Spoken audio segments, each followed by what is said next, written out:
একজন শিল্পীর চাওয়া শেষ হবে না ভাই। শিল্পীদের আসলে আমরা তো সবাই আজকে এক হয়েছে আমাদের চাওয়াগুলোকে এক করতে। একজন শিল্পী যদি মনে করে সে বেস্ট অ্যাক্টিং করে ফেলছে, তার চাওয়া শেষ, তাহলে তার জীবনই শেষ, আর অভিনয় করা লাগবে না। কিন্তু আমার কাছে মনে হয়েছে রাজনীতি বাইরে আসলে কে আছে বাংলাদেশে? আমরা একটা লোক বাইর করেন তো আপনি, যে আপনি রাজনীতি করেন না, আপনি রাজনীতি করেন না, কারো না কারো কোথাও একটা রাজনৈতিক আদর্শ আছে। পলিটিক করে রাজনীতি করে আমি সুবিধা নিব পার্সোনালি, সেটাকে অবশ্যই আমি ব্যক্তিগতভাবে সমর্থন করি না। দিন শেষে যেটি খারাপ না সেটি খারাপই, সেটি আলে আসবে দিয়ে হোক আর আলো বন্ধ করে দিয়ে হোক। গ্রুপের নাম যদি আলো বন্ধ করে দিয়ে আলোচনা হয়তো, সেটাও খারাপ, এটাও খারাপ। হ্যাঁ, আমার সাথে আসলে ওই অর্থে কিছুই হয়নি। আমি তো ঠিকই কথা বলতাম, আসলে সত্যি কথা বলতে কি আমি কাজটা বেশি করতাম।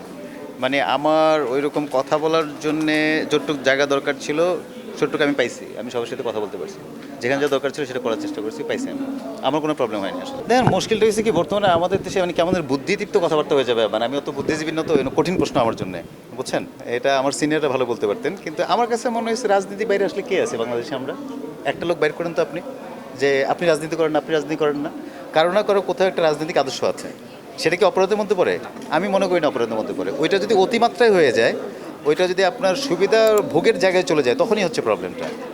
আমি এটুকু মনে করি, এই তো। আসলে সেই জায়গা থেকে প্রশ্নটা আসলে দাঁড়ায় যে রাজনীতি তো প্রত্যেকটা মানুষেরই দর্শনে রাজনীতি থাকা উচিত, হ্যাঁ। কিন্তু সেই জায়গা থেকে একজন শিল্পী কিভাবে হচ্ছে রাজনৈতিকভাবে একটি দলের লেজুর ভিত্তি করে সেই জায়গা আমি সেটাই আপনাকে একটু আগে বললাম, যদি আমার রাজনীতি করাটা যদি ওই লেভেলেও চলে যায়, আমার একজন শিল্পী হিসেবে আমার একটা চিন্তাভাবনা, আমার যে আমি শিল্পী তো সবার জন্যে, ওই জায়গা থেকে যদি আমি সুবিধা বঞ্চিতদের মধ্যে পড়ে যাই, পলিটিক করে রাজনীতি করে আমি সুবিধা নিব পার্সোনালি, সেটাকে অবশ্যই আমি ব্যক্তিগতভাবে সমর্থন করি না।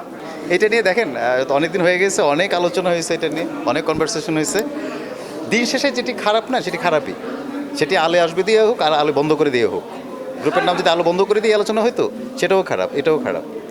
মানে এটা আপনি যখন আমার বললেন, আমার শুনতে ভালো লাগেনি এই ওয়ার্ডটা। আর এই ওয়ার্ডটা নিয়ে আমি কথা বলতে চাই না, আসলে আমারও ডিস্টার্ব লাগে এগুলো শুনতে। আমি যখন স্ক্রিনশটটা দেখছি আমার ভালো লাগেনি, পরে জানতে পারলাম যে একজন শিল্পীর চাওয়া শেষ হবে না ভাই। শিল্পীদের আসলে আমরা তো সবাই আজকে এক হয়েছে আমাদের চাওয়াগুলোকে এক করতে।